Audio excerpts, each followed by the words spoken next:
Do you have any cheese at all? No. A senseless waste of human life. Hello and welcome to the Cheeseman Podcast. This is Brendan, your host for the show. A bit of a different one today. It's a special bonus episode. Regular listeners will know that since COVID hit here in Brazil, I've been involved with a favela food parcel project in the Morro do Groa favela in Rio. And I'm using the pod to create a bit of awareness for the project and use it to convince celebs like we have today to come on the pod. So not a completely selfless act, but we're still helping to feed families in Rio at the moment. First up, we're delighted to be joined once again by Spurs podcast royalty, the podfather, if you will, the pioneer. It is, of course, Flav from The Fighting Cock. Flav, mate, thanks for coming back. How are you doing? I'm grateful to be here. I am every single one of the things that you just said. This is as well. Yeah. This is actually take two. Like yesterday, other third world problems beyond COVID. My internet fucked up yesterday. So to Flav and Abbi, thank you both for coming back to record today. Means a lot. Pleasure. And all the jokes will be the same, so I'd appreciate some fake laughter as well. I've had 24 hours to think of a better line for Abbi, but if Flav is the podfather, she is the fairy pod mother. Sorry. Oh, God. And we're incredibly jealous because you're actually going to the games in your guise as a Sony sports reporter. This is, of course, Abbi Summers. Abbi, how are you doing? I'm good. I still love the fairy pod mother. That is still tickling me, even on second hearing. But yeah, good to be back with you, and no worries about yesterday. I'm happy to be on with you anytime, so that's good. So as I said, it's a stellar lineup, and I'll put the GoFundMe link in the pod post on our socials. Also joining, just in case the internet does cut out again, and obviously to have a good chat with Flav and Abbi about Spurs fan content and podcasts, is of course Franco. How you doing, mate? I'm good. I feel a bit like Tanganga on a Spurs bench. I'm just here making up the numbers, aren't I, really? You're versatile, mate. Yeah, okay. Yeah, glad to be here. It'd be good to chat to these guys.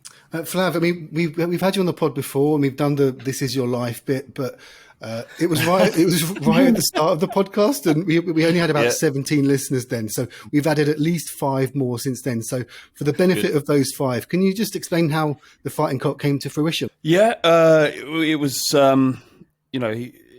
but back when we started the podcast 10 years ago, it was about ensuring that there was a conversation and a podcast that you can download that a certain aspect of the fan base could relate to that wasn't being represented, in my opinion, at that time. So you had the Spurs show, and there was another podcast called Cock on Ball, I think. And it just I don't know. I used to listen to the Spurs show a lot. I really liked it, but it got to a point where it felt like I was listening to my dad talk about Spurs, and that's not like I'm not digging them out at all about that. It's just the way. It's just the way I took it, basically. And I spent a lot of time around my dad listening. I still, to this day, spend a lot of time around my dad, listening to him talk about Spurs. And if Spurs have lost, I won't pick up the phone to him. I just won't do it because I know what's coming. And I just kind of felt like there was an element of the Spurs fan base that wanted to listen to something different. So what the aim was to bring a microphone into the middle of a pub and just record the conversations that some fans were having with each other. And that's how the Fighting Cock started. So everybody on that podcast is my mate, first and foremost. We're friends first, and then we're Spurs second. Not that being Spurs isn't really important. It's just what's made the Fighting Cock successful, or a part of what's made the Fighting Cock successful, is just having that relationship with each other and knowing what ticks each other's boxes. Do you know what I mean? Like what makes each other laugh. So that's the kind of crux of it. But we were also really lucky, I've got to say, to start the podcast back when podcasting wasn't a thing. It wasn't something that people were being discussed. Wasn't being discussed very often. So we started the podcast at the crest of a wave, and as soon as that wave had some sort of energy behind it, then the podcast became more successful with all other podcasts back then. So yeah, it's not really about us having a quality podcast. I don't think we do. We just have a conversation amongst Spurs fans, and we were there at the beginning. We're lucky to be there at the beginning, but it's nothing more than that. It really isn't. You know, one of the things I love about the Fighting Cock is that chemistry, because like you said, it's you and your mates. So you got to sort of strike that good balance sort of between having a structure, but also having a conversation like you would with your mates. And that it is quite refreshing, certainly when we've lost. And you sort of want lots of Spurs pods are very similar in terms of as we are. We look at the game, we analyse the game, and sometimes it's good just to turn on a pod and for them not to focus on the game, you know, just to chat, and then Spurs are doing this, and talk in general, but like 75% of the pod might not even be about Spurs. It's refreshing. And that isn't that's not like a conscious thing. It's just if like you said at the beginning, Brendan, that we're lucky enough to go, right, and going Spurs isn't like it is 25% of the day. Like the like going to the Bellinaire or the Billy Nick or the Bricklayers or Two Brewers, wherever you're going, that's a massive part of the day as well. And I think people forget the fact that following your football club isn't just watching what goes on the pitch. Because if it's only about what goes on the pitch, then you become Arsenal, right? Because that's all their fans obsess about, right? So what for us and for the people I know who follow Spurs, the football is so much more than just the football, and that's I guess what we actually, it's not what we try to achieve to be or aspire to. It's just the natural sort of way of things of talking. But it is hard. Like if we've lost a big game, it's sometimes difficult to sort of find another angle on it, because the last thing all of us want to do is sit down on a podcast, talk to each other about how shit Spurs are. None of us want to do that. So you've got to find another way of talking around the club, the peripheries of what's important about Tottenham, and focusing on that sometimes. Do you find, though, I've noticed this on social media, is that a lot of your guys like Spooky and Windy tend to get in disagreements and pelters when they start talking about the less sort of tangible aspects of supporting a football club and what makes it great? Because there's a big division at the moment where it's like football is all about winning games and winning trophies, as opposed to the experience of a match day and sort of the journey that you go on. What Windy and Spooky choose to tweet about and how they react to the people that react to them is up to them. If you look at my timeline, I'm not in those conversations. So, no. What are you asking me? Do you think there's a big split in, because you say about Arsenal fans, but there seems to be a big split in Spurs fans in that sense as well, because we haven't won a trophy for so long. It's almost like sometimes if you just say like, well, I really enjoyed the time under Poch, some people will come back and go, we won nothing, it means nothing. Yeah, all right. So there will always be contrary people out there. What's happening on Twitter isn't representative of the wider fan base. Totally agree. Completely agree with you on that. Well, you'll know more than me, Abby. But what happened? Twitter is a thing, and Spurs and the football culture exists on Twitter, but it isn't representative of wider support. If you go into the games, and you're with your mates, it's nothing like what happens on Twitter. It really isn't. And that's not to say it's better or more significant. It's not about that. It's just people are more reactionary on Twitter and will react in a way because they're behind a computer screen and they have the cover and security of never being found out about actually who you are. Then that means that you can say whatever you want. And every single person who's gone after Windy, to me, isn't someone that I would want to spend any time with at Tottenham at all. Like if I was in the pub at Spurs and someone's gone after Windy on Twitter and they came up to me and said, I did say this about Windy, but you're all right. Like, fuck that. I'm not interested. I'm not like, it's like if you go on Twitter and you're an arsehole to someone, you're an arsehole. And that's how I feel about it. Like, I don't agree with how Windy has. I don't agree with how Windy has approached this situation with Jose Mourinho, but he doesn't like him. He doesn't want him at the football club. He wants the best for Tottenham, and that's where this is coming from. If you're going after Windy, in my opinion, it's about you being jealous of what he's created for himself. That's how I feel. But also, I feel that, you know, as time's gone on, you can't have an opinion on Twitter. And it makes me laugh because Twitter is an opinion platform. You know, you can disagree with people's opinions, but the comebacks you get, and I'm sure, and, you know, Flav will know, Windy will know, we all seen it. But like the comebacks you get for someone disagreeing with your point, it's so aggressive and it's unnecessarily aggressive. Sometimes it's rude, sometimes it's sexist, sometimes it's racist. And like, it's Twitter and it's an opinion about football. And yes, you know, we all take football very, very seriously. That's why we all do, you know, podcasts. And this is why we're all in this, you know, the position we're in. We love football. It's a religious thing to us. But there's there is a thin line where it is a game, and having an opinion on a game or on a manager, on a player, to people actually attacking people on real life things. And I think, you know, like Flav said, there's this way that you can become invisible on Twitter, and you can kind of say whatever you want to say without thinking you're ever going to get caught. And that is a big problem, I feel, with how Twitter's got it. But it can be very, very toxic. And it's something that's happened over the course of years. I don't recall it ever being like that, you know, maybe 7-8 years ago. I think it's, you know, in the last kind of 5-6 years as Twitter and football culture on Twitter has like become way more popular. No, I agree. I mean, the thing with Twitter, I never used it before. I think I started an account about 5 years ago and then just went, no, this isn't for me. But because of podcasting, I've kind of come back on there. And I still don't try and really voice too much of an opinion, because exactly that, you know, somebody is going to quote tweet you and start a pile-on. And I've seen it happen loads of times where somebody puts an opinion, somebody disagrees, and they're like, the audacity to disagree with me, I'm quote tweeting you and getting everybody to fucking have a dig. And you just see that, you just think, what's wrong with you? Like, it's like you're back at school and you're 12 years old or something like that. Grown men in their 40s and 50s doing this sort of stuff. Yeah, but they don't think about what they're doing. They don't realise that there's a person on the other side, or maybe they do, and that's more insidious. If they realise that they're trying to actually hurt someone by spouting their bullshit.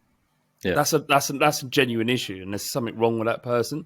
But like I said, like if you're in the pub and someone talks in the way that they do on Twitter and attacks you, like I've had stuff come through on Twitter, like, and I'm luckily enough, I'm sort of old, 40 years old. I'll be 40 years old shortly, and I don't care what other people have to say about me anymore. But if you're not that thick-skinned, then it can genuinely upset you and hurt you, right? So if the person on the other end knows that and that's their goal, then they're freaks. Yeah. Do you know what I mean? It's that thing, isn't it, where if you write a contrasting opinion on Twitter, people will instantly feel they need to defend that aggressively. And I've sat on a plane on an away trip, I can't remember if it was Barca or somewhere like that, next to a guy who was a complete polar opposite Spurs fan to me. And we basically spent an hour disagreeing. But at the end of it, it was like, enjoy the mate, enjoy the game, boom, boom, boom. And like there was no point to react like cunts to each other. Do you know what I mean? It was all very civilized, even though we completely disagreed. In person, that's how people behave, because they know there are parameters of decency. Yeah. But with Twitter, there ain't. And you know what Windy's had to go through in the last couple of weeks, because he's cast an opinion about Spurs, is absolutely ridiculous. It's stupid. And we're talking about Windy getting stick for being a Spurs fan. Like, imagine if there were, like, actually, Abbi, you'll be better answer than me, because I'm sure you've come under much more criticism than I ever would, because I'm not female.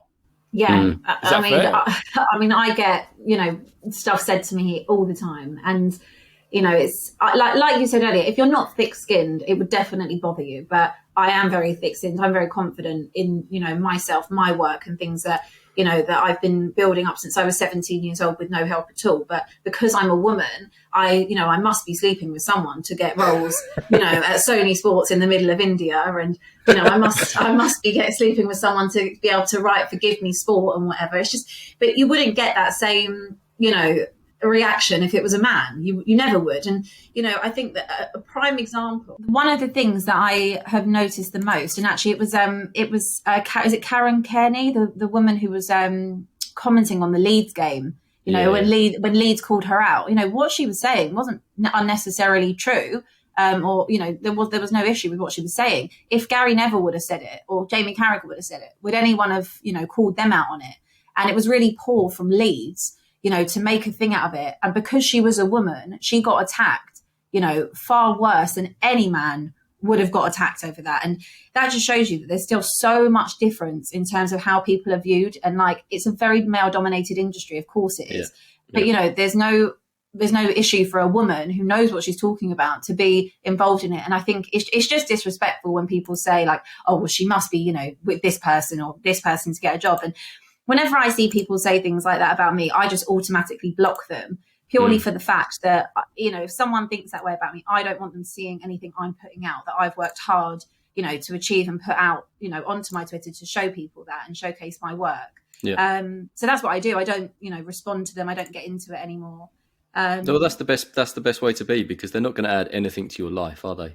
Just be honest. Exactly. Someone's the first approach to you is to dig you out about something and basically try and drag you down. Then why do you ever want to speak to them? You don't. And also what makes me laugh the most is that, you know, I know for a fact that most of these people that say things would never say it to my face. And, you know, the reason I don't bite back is because I would never want someone to know that it's pissed me off, like, or that I think it's outrageous what they're saying about me. I would just rather ignore it, because I would never want to give them a thought that they've actually pissed me off, you know, or affected me in any way, you know, whether it or not it's just because I want to bite back and tell them to shut the fuck up. I just wouldn't do it, because I don't want them to have a second of my time. If it was someone I respected saying something about me, I might be a little bit more, you know, I might enable it. Yeah, I might take it on board a bit more, or, you know, reply to it. But, you know, Dave from Twitter, I don't really care, who's got an avatar at, you know, 55 years old slagging me off.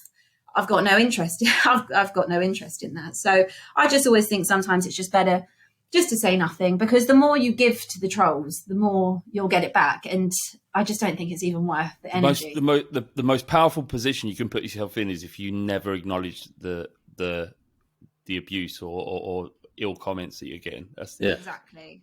That's the best way to do it. It's hard though. It's really hard. Like if someone's calling you the C word over, over Twitter for casting an opinion on football, it's hard not to clap back and go, mate, what's wrong with you? The minute you do it, it becomes a thing. And you can't win. You cannot win. You cannot get to a position where you've won that conversation, or you feel better about yourself because you've given them the oxygen that they need just to exist. And what's going on in their lives? What's going on in their lives where they can like they want to dig out someone else or create rumors about someone else or say things that aren't true about someone else? What's going on in your life where you have to do that to make yourself feel better on that day? Like, pathetic, really pathetic. Yeah. Just on the misogyny side, Abby, just sort of bringing it back from a podcast perspective. Look, you've been on the pod countless times, and we love having you on. And I look at our stats. I know Flav isn't a big fan of looking at stats. It's either going to boost your ego or destroy your soul, or something. I remember you said, Flav. But looking at the demographics, like 95% of our listeners are male, and when you're on, because you think, oh, maybe because you're a woman, maybe they don't take you as seriously. But the stats when you're on are the same as when you're not. So people switch off just as quickly with you as without you. But you know what I mean? Like, there's good work, Abby. Thank you. Yeah. What was the point of that, Brent? No, my point is that she's well received. That our listenership is 95% male. I don't think, oh fuck this, it's a woman. What does she know? And switch off. Like the completion stats are the same with Abby as they are without. Yeah, no, I think great. as long as you've got something good to say about football, then people will listen to you, and I think that's how it should be. Look, there's plenty of women that don't know what they're talking about, but there is a hell of a lot of men that don't know what they're talking about either. I mean, there is, some. It's not gender specific. It's really not. There are some seriously deluded people that I have seen, and it's just, it doesn't matter. And I think it's a very small, minority of people. But, I feel that it's always like a small section of people that like ruin it for the rest. I don't think everyone is sexist and things like that, but I just think that sometimes people just say things. I think it's just for attention, really, and they know how to get a rise out of it. But it's interesting what you just said, Abby. In that instance, like there are men that don't know what they're talking about. I get invited on stuff because of the podcast is successful, right? I get invited on shows where they talk about football generally. I don't watch any other football other than Tottenham. I might watch a game here and there, but I don't know what I'm talking about. I had a job at Ball Street, which is a YouTube channel, a football YouTube channel. We used to be, right? And I'd have to talk about stuff I had not a single clue about, not an iota of what I was talking about. Someone fed me information, I just regurgitated like an idiot. And that's just the case. But I get an element of credibility because I've got a podcast and I'm a bloke, I think, genuinely. I'll take advantage of it for sure. But, you know, it's if I'm going on merit, then there are other people out there that should be on there that I'm not, that rather than me, rather. Yeah. Well, It's quite deep, isn't it? I know it has. It's Friday afternoon, deep time. Flav, just going back to the pods side of things, Spurs pods. You, I think we know there's around 60 Spurs pods at the moment, and so you were able to sort of get your arse wedge on the sofa much earlier than anyone else. So you've created that space for yourself. And I guess at the moment it's you and Last Word on Spurs and Spurs Show will be the sort of top three. And then the rest. Did you listen to other Spurs pods or not bother? Do I listen to them now? Yeah. I've got to be honest, I'd say no. It's hard enough talking about Spurs. Like, the Fighting Cock has become my living. It's my job now, right? So like, I'm steeped in Tottenham all the time. So if I want something to listen to, it isn't going to be about Tottenham.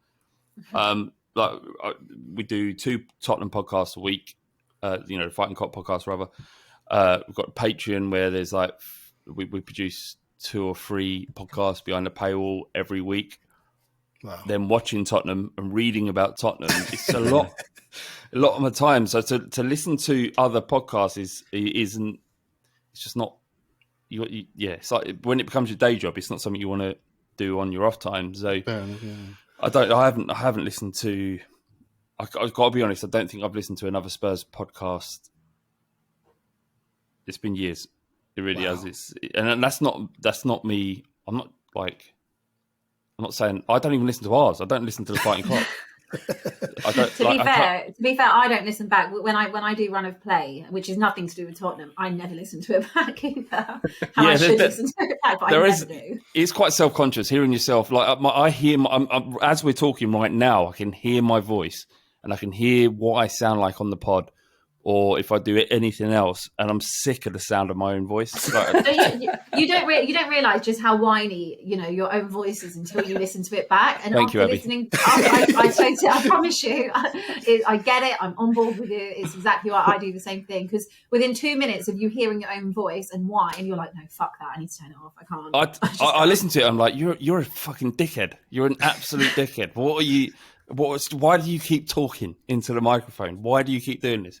That's how I feel, and so I don't want to listen to the Fighting Cock, and I don't want to listen to other Spurs pods. To be honest, I'll listen to other things to take my mind away from Tottenham, especially when we're like poor or average, or where things are not going really well. The last thing you want to hear is not only other people moaning about Spurs, but yourself moaning about Spurs that you've already heard because you recorded it earlier. So it's like, I've said all the reasons why that game against Liverpool or the draw against Fulham at home was awful. I'm not going to then listen back to my own voice saying all those things as well. So to answer your question, but like never, I never did. I'm going to say I hate the sound of my own voice. Well, hate's a strong word. I'm not a fan of my own voice. I sound a bit like Julian Clary. Julian Clary's the nearest. Yes, you do. You do. You exactly sound like Julian Clary. We're not getting that out of our heads. I listened to your 15 minutes pod, Flav. Just tell us a bit more about 15 minutes, because maybe it's a pod that some of our listeners haven't got, and it's escape from the football side of things, which, as you sort of pointed out earlier, is a positive thing for you. Yeah. So there's only so much of your week that you can spend talking about Spurs. So me and Windy decided to. It's actually Windy's idea. Decided to set up another podcast called 15 Minutes, where we spend 15 minutes talking about things that were significant to us in our lives. We've done about 50 episodes, and we cover all kinds of things like first girlfriends, grooming, depression, mental health, my favourite film, all kinds of stuff, whatever pops into our heads. And it's like a refreshing thing to do. But given the amount of work we've got on at the moment, it's just not something we can commit to. So we've got 2 seasons pretty much done that you can listen to right now if you want to.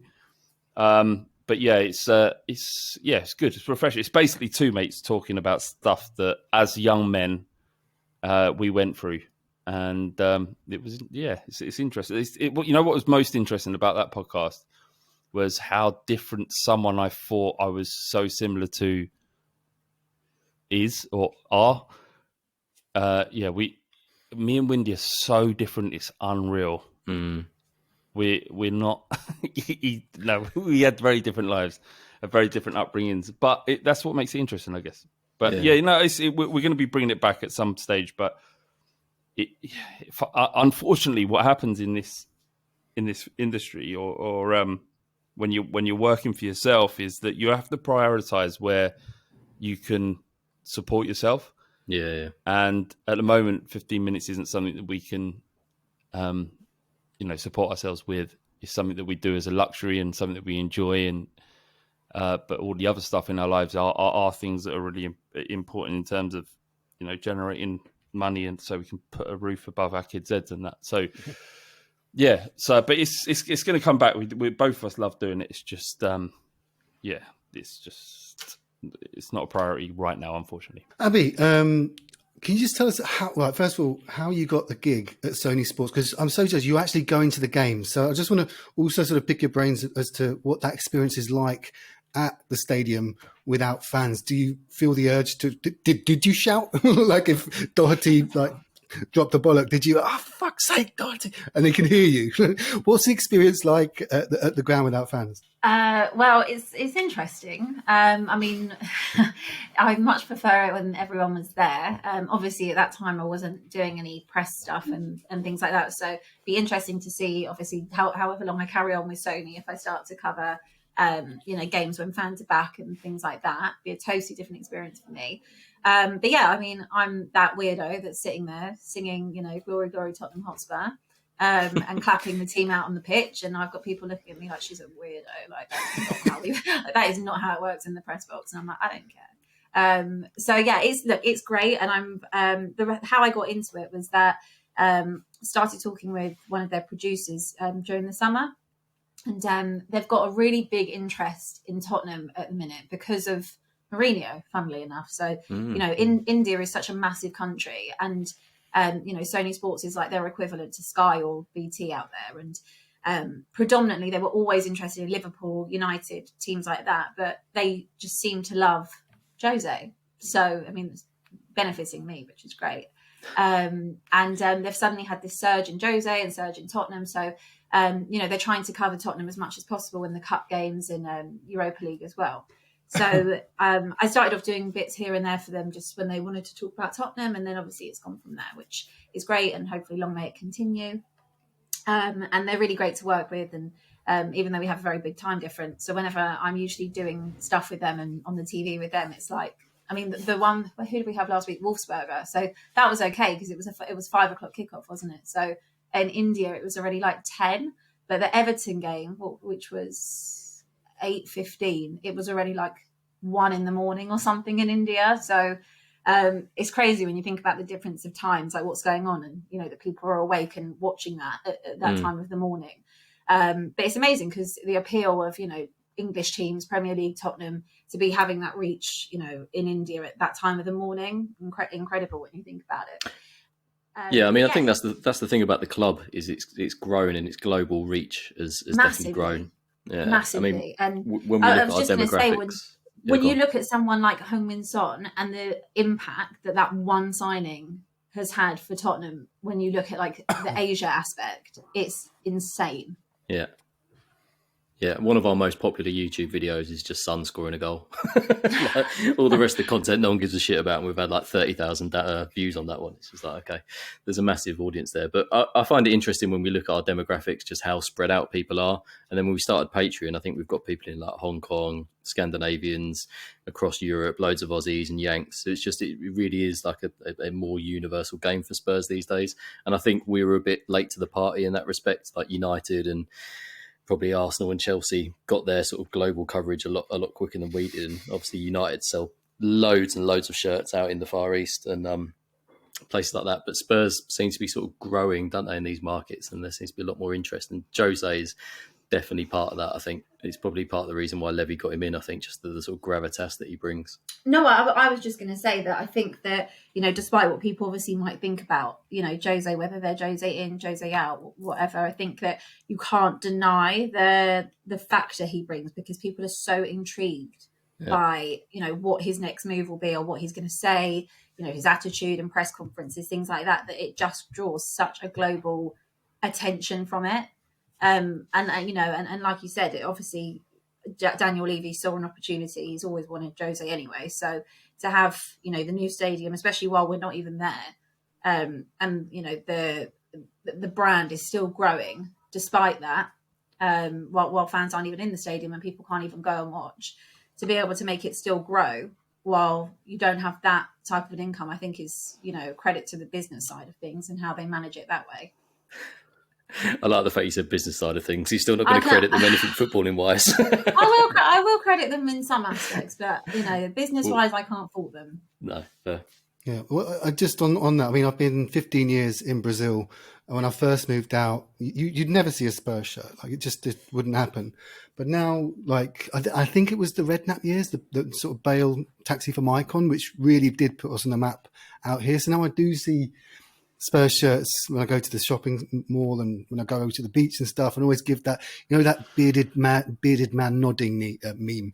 I always give them that look, like, yeah, go on, yeah. And like here, like Brazil Spurs, we've got 4,000 Facebook in the Facebook group. In my WhatsApp group, we had like 70 or 80 for Bahia, just for my state. It's gone down to about 50 now, probably because of the results in January.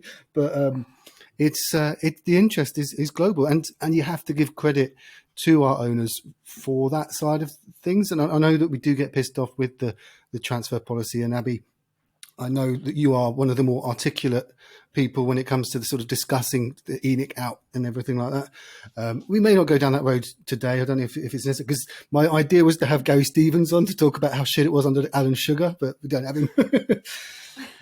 We do have to give ENIC credit, and yes, we are all pissed off with the way he approaches the transfer market. But you got to give credit where it's due. We are a global brand. I'm not pissed off. I'm not pissed off at all. I think I think when people are angry at the transfer market, they're looking at that period of time where we didn't buy anyone. Was it 2 transfer windows, maybe 3? I can't remember exactly. And you understand that, like as fans, you just want players through the door. You want to feel like you're improving as your player base. You want to do that, right? But I'm not going to say anything that people don't already know and universally accept. I think that if we, during that period of the building the new stadium, which was at a fantastic cost, like amazing cost to the club. When I say a fantastic, I'm not talking about it being a positive thing. I'm just saying it was incredible. It was so much money. And if we're going to do that, then you realise, and I think the vast majority of Spurs fans realised that was the way we move forward, or a part of the way we move forward as a football club. That not signing players during that period was sensible, because you can't have everything. You can't just have a brand new stadium, training facilities, and all of the players as well. So you just, and Levy said, like, we've invested in training, we've invested in the stadium, now we're investing in the squad. And since he said that, we have invested in the squad.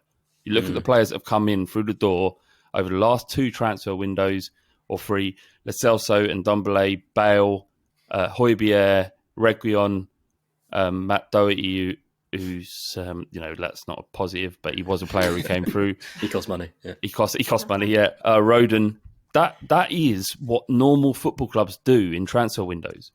So we're not Man City. We're never going to be Man City.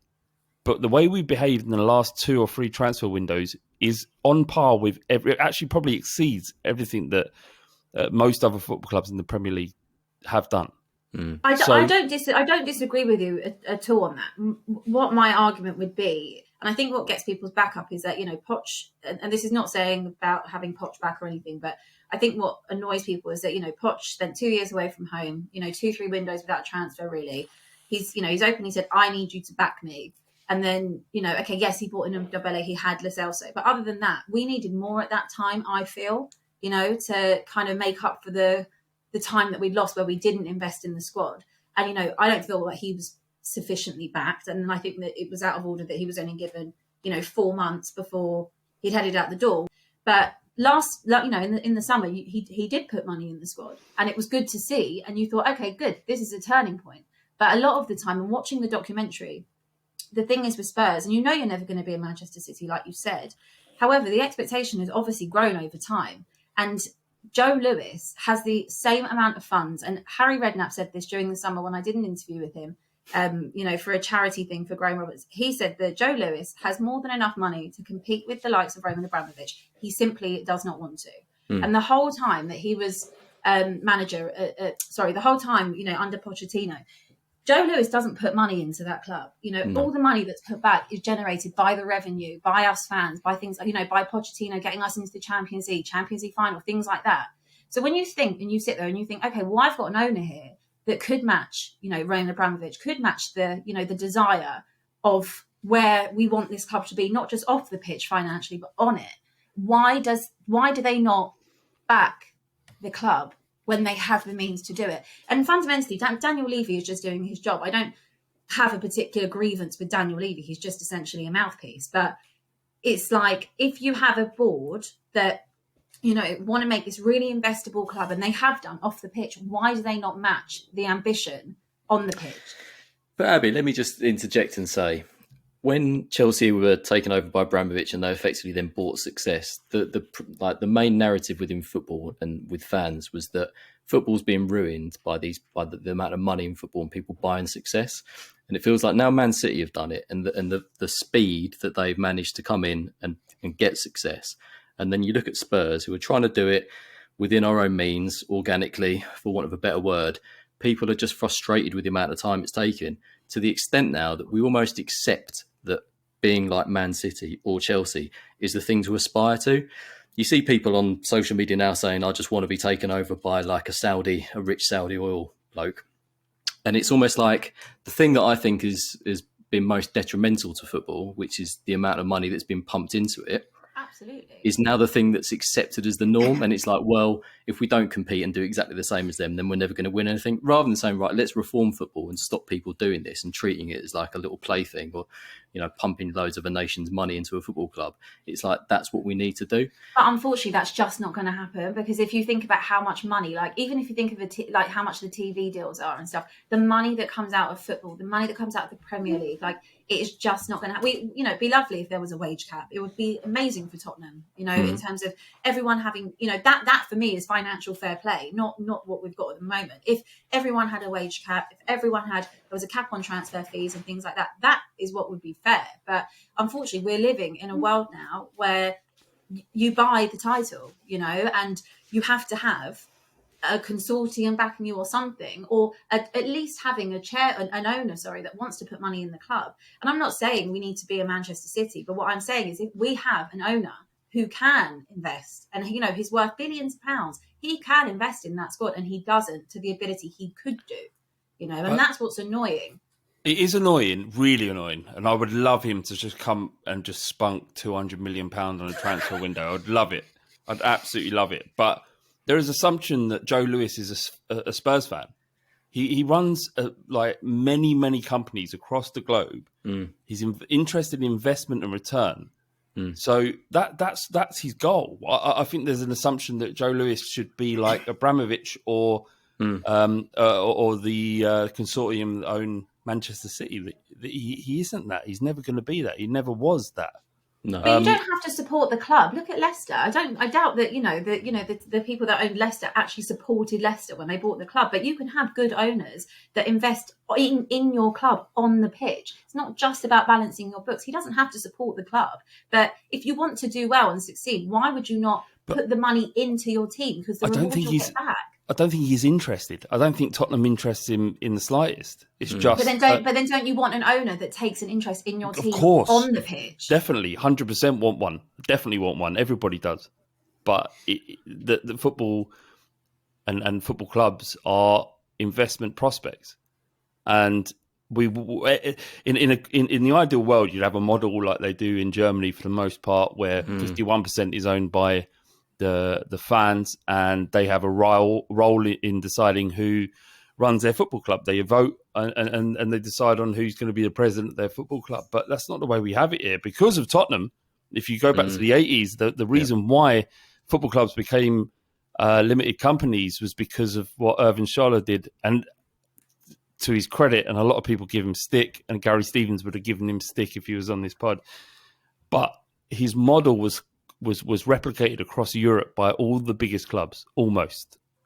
And so you're left with a position where people buy football clubs, by and large, because the return is greater than the investment. And I look at what's happened at Spurs in terms of who's running our football club, certainly since ENIC took over, and the transformation between what we witnessed when they took over and for a large part the first 10 years when they took over. We've improved and grown into something that I never thought we would. I never thought that we'd get to the top four. I never thought we'd get there, let alone consistently be in there, or attract a manager like Jose Mourinho. When Jose Mourinho was a manager of Chelsea in his first day, that was something that happened to them. That was something that happened to Arsenal at the time. They signed Thierry Henry. They had Vieira. They went unbeaten. Yeah. Manchester United could buy Yapstam or sell Beckham and buy Varane. That happened to other football clubs. Now, potentially, that's happening to Spurs. And I just worry that... I don't worry because, by and large, our opinions as fans don't matter to the football club. They don't give a shit about what we say, unfortunately. Unfortunately. But I feel like we could be on the cusp of being a club like that if we just let them be for a bit. And if in a year's time or 2 years' time, we're not spending in the transfer market. Actually, Spurs fans, we're going to have to be patient again because of the pandemic. There's no way that Daniel Levy's going out and spunking £80 million on a striker this summer or maybe the next summer. But when the equilibrium sets in, the plateau sets in, if Spurs are not competing on the level of other top four teams, not including Manchester United and Man City, because we're not anywhere near those two clubs yet as a company and in our ability to compete in the transfer market. But if we're not competing with the other guys, then I genuinely would have an exception to Daniel Levy. No, I think that's part of it as well, is because we always said we need to get top four. If we get Champions League, there was an expectation that would attract the bigger players and we'd be able to buy it. And that's not really happened by and large, is it? We've still maintained the idea of buying sort of the next level down and buying promising youngsters who then develop at Spurs. And I think then the idea that the stadium, once it was built, we're going to spend loads of money instead, which I still firmly believe was likely. But then COVID's hit at exactly the wrong time for Spurs. So like you say, we've probably got to wait another season or two before we can start actually getting back to competing and spending some money. Yeah, look, for me, like going back to when I used to go to games in the 90s, my first game was February 1996, a 1-0 win over Sheffield Wednesday. And I went to every home game between then and 2000 when I went to uni in Bristol. And the comparison between what we were then and what we are now is chalk and cheddar. Like we are so far bigger than we were back in the 90s. And we've come such a long way. And Damian Comolli, like, I don't agree with certainly what he said, but he did say that they should erect a statue of Daniel Levy outside the stadium for what he's done to the club, for how he's brought us forward. I remember that. I remember crying when we got whacked 6-1 by Chelsea and Ramon Vega scored with a tampon up his nose. I remember like just the emotion, and that's when I fell in love with Spurs. And we were I remember when we we qualified for the Intertoto Cup. I was excited about that. I was like, oh my God, we're going to go to Europe. Oh my God. Like, and I always, whenever I sort of get that impatience and think, oh fuck, we should have got Bruno Fernandes, we should have got Jack Grealish. I do think back, I try and temper it by thinking back to the feelings that I had in at that time in the late 90s when we were nowhere near where we are now. No, but also the problem is that we were a cup team, and that was when the FA Cup people actually cared about it. It was a really much more prestigious thing to win, and I think that's the problem now. We haven't won anything for so long, but we've never really competed in the league. You know, we've never been a league team, and I think the consistency in the league is not probably regarded by a lot of people, certainly the older fans, as much as a decent cup run and an FA Cup final. It's just how it is.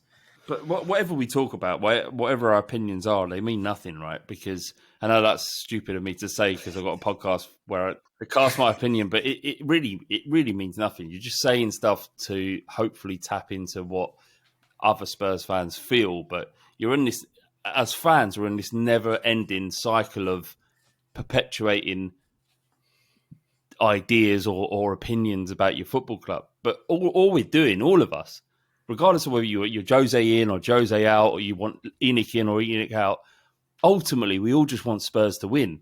And we're sitting here hoping that they make the right decisions so that is the case. And if they don't, we'll be moaning about it. And as is our right. But it's so... football's a mental thing when you think about it, because we're just sitting there thinking or living vicariously through the ideas of a manager and the abilities of the players on the pitch. And that's why everybody gets so bloody frustrated, because we'd have no control over it. No one's listening to us, really, apart from each other. We're in a massive Tottenham echo chamber. and Daniel Levy and Harry Kane, they live outside of that. And that's what's frustrating. But, you know, and that's why there's so much debate and argument between us all. Wicked. I think we've been going for almost an hour now, so let's start looking to wrap up. One final question, though, for everyone. Just a quick yes, no. Flav, will we win the Europa League, yes or no? A quick yes or no? Yes, Quicker of course. than that. Of course we're going to win it. Yeah. We're going to get a cup done with it. People have been... this is not a quick yes. Yes, we will. No, you can expand. Everybody's arguing about what's been going on this season, not happy with Jose Mourinho, and understand it. I've been in and out of the Jose camp more times than any other discussion that has been around Spurs. But if we walk away from this season with a League Cup win, which is very difficult, and a Europa League, if we do that, then he has to be remembered as one of our best managers, which is mental. But anyway, yeah, I'd say yes. I'd say yes to both. See, that's where I like to differentiate between best and successful. Do you not? No, that's an easy get out clause, because I wouldn't say he's been a best. You know, there's loads of things I could moan at Jose about, but definitely successful. You couldn't argue with that because we don't win things. Yeah, but then we've got to understand the parameters of what best and successful means. Yeah. So that's a whole different debate. Exactly. Yeah. So the fans that value success over everything else, then yes, he would be the best manager. I agree, but yeah. I, even if you won those two, I felt better under Pochettino than I did under Jose Mourinho. Yeah. And that's the thing. Don't say that on Twitter. Yeah. I'll have some arsehole trying to stab me or something. Stab you in your DMs. Yeah. Abby, how about you? What are your feelings for Europa? We got a decent draw. United playing AC Milan. It's on. It is on. It is. It's not out of the realms of possibility. I'm going to say yeah, because I'm just going to be positive. Look, I totally agree with Flav. Like, it could. I'm not Jose in and I'm not Jose out. I flip flop, and it's weird because I don't think he's necessarily the problem, but I don't think he's necessarily the answer. But I think that if anyone's going to win us a trophy, it probably would be him. And I have faith in him that he will do that, whether it be this season or next season, because I still expect him to be there next season, despite many people that would be disappointed by that. I think that we will win it. I don't know how confident I am when I say it, but I'm hopeful that we will win it. And Imagine I think it could be an amazingly successful season. You could hypothetically walk away with a Carabao Cup, with a Europa League, and potentially finish fourth. Like, you know, it's so tight in the league anyway. But then you could also walk away with none of the above. So I still think it's too soon to tell. I think that in terms of the league, West Ham, I can't foresee being there, where they are at the minute. I think Leicester will drop out because of their injury issues. Liverpool are having a torrid time at the minute, which is lovely. And I think that it's so tight that even how poor we've been, there's still only 3 points separating 4th and 8th. Plus we've got a game in hand still anyway. So I think that it could go well, but I think I just still think it's too soon to tell how the end of the season is going to go. I really do. It's been a very odd season, and if we did come away being that successful, I don't know how I'd feel, because I don't feel like I've been happy for much of this season. No. Do you know what I mean? So it's like, that's when people are like, do you think it'd be a good season? I'm like, well, the season hasn't been good, has it? Like, but you could come away with all that if you think, and then you're like, okay, it's been really awful, painful to watch season, but like our most successful season in years. But they said last night on the Fulham game, they're like, this is the 44th game Spurs have played this season. I think, oh my God, how many hours have we sat through already watching it? And I was like thinking, how many hours have I been happy? Yeah. But just imagine the League Cup DVD. It would be the worst cut run. It'd be like, first round we got a bye because Leighton had COVID. Then right, we beat Chelsea on pens. Then we played like another load of like lower league teams, and then we had a final against Man City where we defended for 90 minutes, and Harry Kane scored a screamer from 30 yards, and we won the cup. It doesn't matter how it goes in, as long as it goes in, you're in the game. Exactly. Alan Nielsen, 1999. That was the worst game I've ever seen, but I still fucking loved it. I love being there. So I celebrated that with my cock out. That's not a lie either. I was in the cock. Was anyone else with you? There was about 400 people with me. Yeah, there was in the cock. There's an old pub on the corner. It's now like the THC or TH something sort of clinic. If you go down Tottenham High Road, but back in the day, that used to be the Cockerel pub. And that was where me and my brothers and my mates and my dad used to go and drink before and after the game. It's a lovely pub.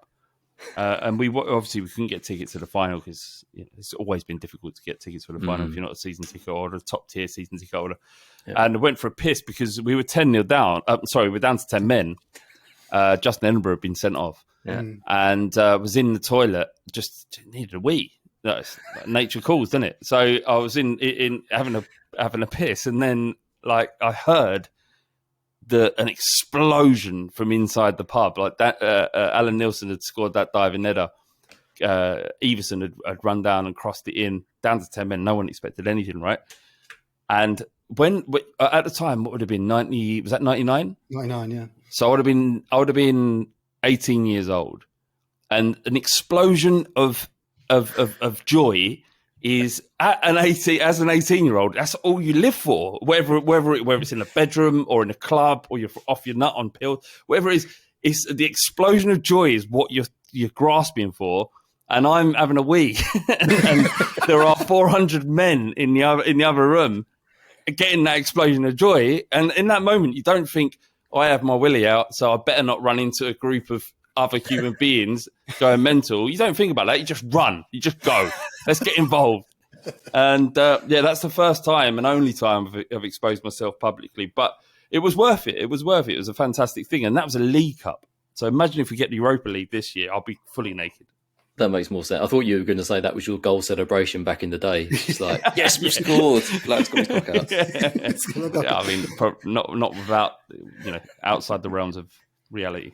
on the subject of that final, I did my A-level geography project on the old Wembley, and one of the guys that worked there told me a story that when Justin Edinburgh was sent off, he was in the old change room. I don't know if you remember he did a tour of the old Wembley. It's a shithole. It was a really shit stadium. Yeah, really old. It was old. Old, yeah.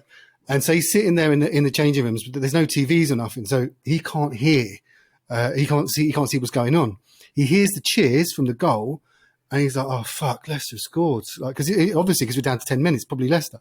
And a worker, like a cleaner or whatever, goes in the changing room and he's like, who scored? He's like, yeah, Leicester scored. And arsehole. he's crying his eyes out. And I confirmed this with Charlie Edinburgh, his son. He came on the pod last year, I think it was. And he confirmed it actually happened. So he then comes out sort of in tears and sort of sees all the Spurs fans cheering. He's just like, oh, you fucker. Oh, brilliant. Right, let's wrap it up. Flav, mate, thanks so much for joining. And we got anytime. We got there. And anything else you want to add, mate? No, just up the Spurs. Up the Spurs. Cheers. Abby, thank you again. My pleasure. Thank you for having me. Franco, cheers, man. No worries. See you all Sunday. Enthusiastic as ever. See, I'm so excited. Yeah. Wicked. Brilliant. Thanks for listening, Cheeseheads. And as ever, up the Spurs. Come on, you Spurs. Come on, Spurs. Come on, you Spurs.